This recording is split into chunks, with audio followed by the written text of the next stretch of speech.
નમસ્કાર વિદ્યાર્થી મિત્રો, ધોરણ 12 વિષય એસપી. આજનો આપણો ટોપિક છે પ્રેઝન્ટેશનના પ્રકારો.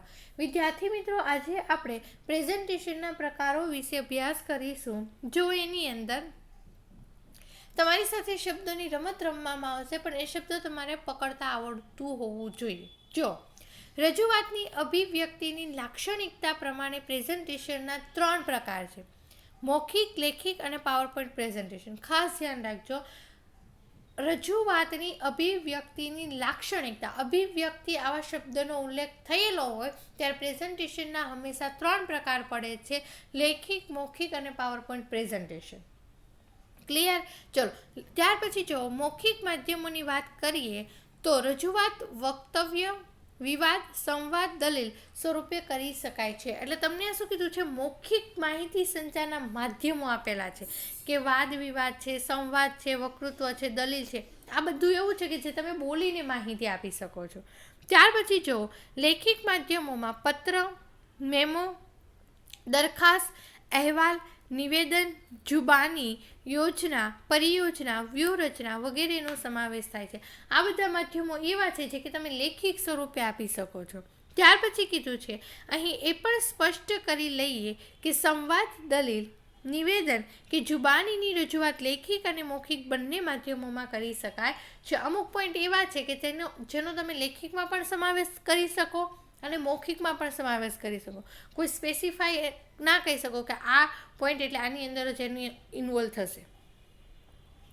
રજૂઆત માટે માધ્યમ ઉપરાંત કેટલાક કૌશલ્યોની જાણકારી હોવી જરૂરી છે. માહિતી સંચારને સંપૂર્ણ અને ફળદાયી બનાવનાર કૌશલ્યો ઉપરાંત જાહેર વક્તવ્યના કૌશલ્યો પ્રેઝન્ટેશન માટેના કૌશલ્યોને મળતા આવતા હોવાથી તે લાભદાયી ગણી શકાય છે. ત્યાર પછી કીધું છે ટેકનોલોજીનો ઉપયોગ કરીને પાવરપોઈન્ટ પ્રેઝન્ટેશન પ્રોગ્રામ દ્વારા મૌખિક અને લેખિત પદ્ધતિનો સમન્વય કરીને રજૂઆત કરી શકાય છે. ટેકનોલોજીનો ઉપયોગ કરવાનો પાવરપોઈન્ટ પ્રેઝન્ટેશન, એની અંદર લેખિત અને મૌખિક બંનેનો સમાવેશ કરી શકાય છે. આ પદ્ધતિ અત્યંત વ્યવહારુ અને સરળતાથી ઉપયોગમાં લઈ શકાય એવી હોવાથી પ્રેઝન્ટેશન શબ્દનો પર્યાય બની ગઈ છે.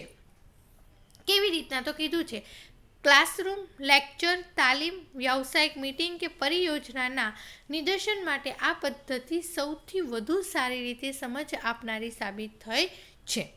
પ્રેઝન્ટેશન પ્રેક્ષકોનું ધ્યાન આકર્ષિત કરવાનું ઉપરાંત રજૂઆતને સચોટપણે અને રસપ્રદ રીતે સમજાવવાનું કામ કરે છે. પ્રેઝન્ટેશનને સંલગ્ન લખાણ, પ્રતીકો અને ચિત્રો અને પ્રાણ સંચાર દ્વારા માહિતીપ્રદ સ્લાઇડ શો તૈયાર કરી શકાય છે. પ્રેઝન્ટેશનની મદદથી આ શોને મોટા પડદા ઉપર વધુ લોકોને બતાવી શકાય છે અને છાપેલ સ્વરૂપે હેન્ડ આઉટ તરીકે બધાને વેચી શકાય છે. એટલે તમે અત્યારે પ્રોજેક્ટર ઉપર ભણો, એને સિમ્પલ ભાષામાં કહીએ તો એને પાવરપોઈન્ટ પ્રેઝન્ટેશન કહેવાય. કે ટેકનોલોજીનો ઉપયોગ કરી એની અંદર તમે લેખિત પણ માહિતી હોઈ શકે અને મૌખિક પણ માહિતી હોઈ શકે. એટલે લેખિત અને મૌખિક બંનેનો સમાવેશ થઈને એ માહિતી તમારા સુધી પહોંચાડવામાં આવે છે. એટલું જ નહીં, તમારે એ માહિતીની કોપી કાઢીને કોઈને આપવી છે તો તમે આપી પણ શકો છો.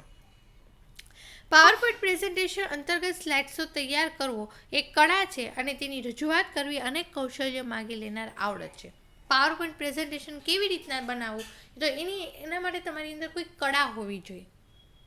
જ્યારે એને રજૂઆત કેવી રીતના કરવું? તો રજૂઆત કરવા માટે તમારી પાસે અનેક પ્રકારના કૌશલ્યો હોવું જોઈએ, તો તમે એની રજૂઆત કરી શકો છો. ચલો, ત્યાર પછી આગળ જુઓ. રજૂઆત કરનારના અનુસંધાનમાં પ્રેઝન્ટેશનના 2 પ્રકાર છે. રજૂઆત કરનારના અનુસંધાનમાં પ્રેઝન્ટેશનના 2 પ્રકાર. પહેલું વ્યક્તિગત અને જૂથ, બીજું સામસામે અને પરોક્ષ. રજૂઆતના અનુસંધાનમાં પૂછે તો 2 પ્રકાર છે: વ્યક્તિગત અને જૂથ, સામસામે અને પરોક્ષ. જો વ્યક્તિગત અને જૂથની અંદર સાક્ષરતા પરિયોજના, ધંધા વ્યવસાયની રણનીતિ કે વ્યૂહરચના માટે વ્યક્તિગત અને જૂથ ચર્ચાના સ્વરૂપમાં રજૂઆત કરવાની રહે છે. સાક્ષરતા પરિયોજના, ધંધા કે વ્યવસાયની રણનીતિ હોય કે વ્યૂહરચના માટે વ્યક્તિગત અને જૂથ ચર્ચાના સ્વરૂપમાં રજૂઆત કરવાની રહે છે. જ્યારે સામસામે અને પરોક્ષની અંદર શું કીધું છે? સાક્ષરતા, પરિયોજના, ધંધા, વ્યવસાયની રણનીતિ કે વ્યૂહરચના માટે વ્યક્તિગત અને જૂથ ચર્ચા હવે સામે સામે અને પરોક્ષ રીતે એટલે કે ટેલિફોન કે વિડીયો કોન્ફરન્સિંગ દ્વારા પણ કરી શકાય છે. સેમ કીધું છે. જે વ્યક્તિગત અને જૂથમાં છે એ જ સામસામે અને પરોક્ષ છે, પણ ડિફરન્ટ ક્યાં છે કે હવે વ્યક્તિ સામસામે હશે, વિડીયો કોન્ફરન્સિંગ દ્વારા, ટેલિફોન દ્વારા વાતચીત કરી શકે છે. ચલો, ત્યાર પછી આવે છે આગળ રજૂઆત હેતુના અનુસંધાનમાં પ્રેઝન્ટેશનના 5 પ્રકાર. જો તમને ઉલ્લેખ કરે કે રજૂઆત હેતુના અનુસંધાનમાં પ્રેઝન્ટેશનના પ્રકાર જણાવો તો 5. અભિવ્યક્તિની લાક્ષણિકતાને આધારે પ્રેઝન્ટેશનના પ્રકાર જણાવો તો 3. એટલે આ શબ્દ ખાસ યાદ રાખજો. રજૂઆતના હેતુના અનુસંધાનમાં પ્રેઝન્ટેશનના 5 પ્રકાર છે. એની અંદરનો પહેલો પ્રકાર આપણે જોઈએ માહિતીપ્રદ. એટલે સૌ પ્રથમ કીધું છે માહિતી ભેગી કરવી. જો એની અંદર ટૂંકું અને મુદ્દાસર. માહિતી ટૂંકી હોવી જોઈએ અને મુદ્દાસર હોવી જોઈએ. એટલી બધી ટૂંકી બી નહીં અને એટલી બધી મુદ્દાસર બી નહીં. સૌથી અગત્યના મુદ્દાથી ઓછા અગત્યના મુદ્દા તરફ ગતિ. પહેલાં જે સૌથી ઇમ્પોર્ટન્ટ મુદ્દા છે એને લઈ લો અને પછી ઓછા ઇમ્પોર્ટન્ટ છે એને રાખો. ત્યાર પછી ગૂંચવાડાની શક્યતા નહીવત. કારણ કે તમે પાઠ પાડી દીધું છે. પહેલાં આ ટોપિક મહત્ત્વનો છે, પછી એનાથી ઓછો મહત્ત્વનો આ ટોપિક છે, એટલે કોઈ જાતના ગૂંચવાડા ઊભા થશે નહીં. એક્ઝામ્પલ આપ્યું છે અધ્યાપન અને તાલીમ વગેરે. અત્યારે તમને વર્ગ ક્લાસની અંદર તમને ભણાવવામાં આવે તો તમને એક પ્રકારની તાલીમ આપવામાં આવે છે. ક્યારે આપી શકું? જ્યારે તમારી અને મારી પાસે માહિતી હશે તો. ક્લિયર? ચલો, બીજું છે સૂચના આપનાર.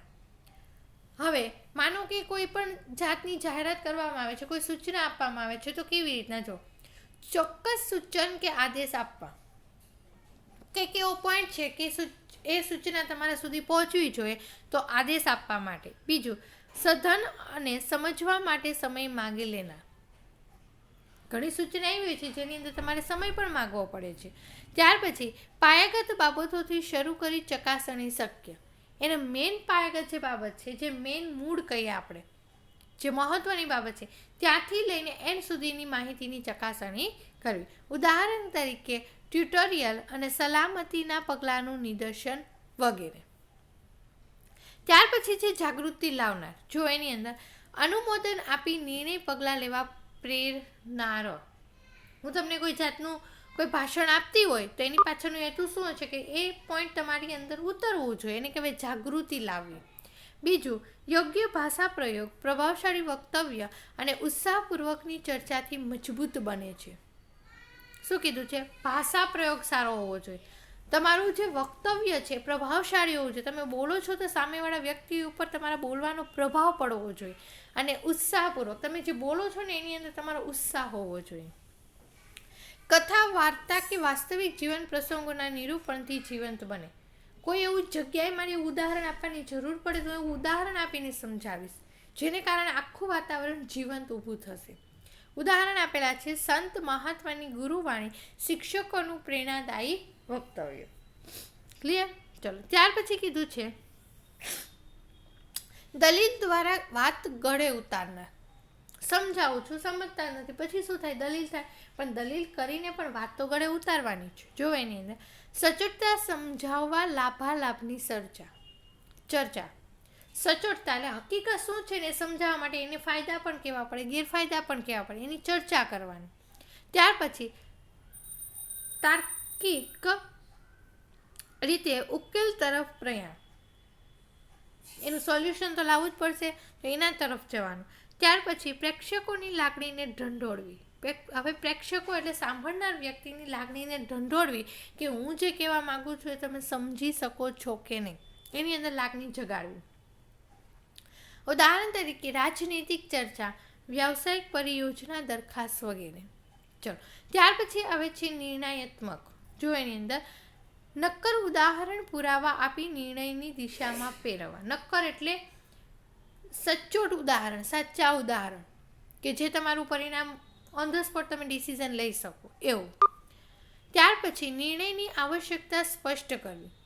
તમે જે નિર્ણય લીધેલો છે આ પરિસ્થિતિમાં કેવો નિર્ણય લેવો એની આવશ્યકતા કેમ ઊભી થઈ સ્પષ્ટ કરવાનું.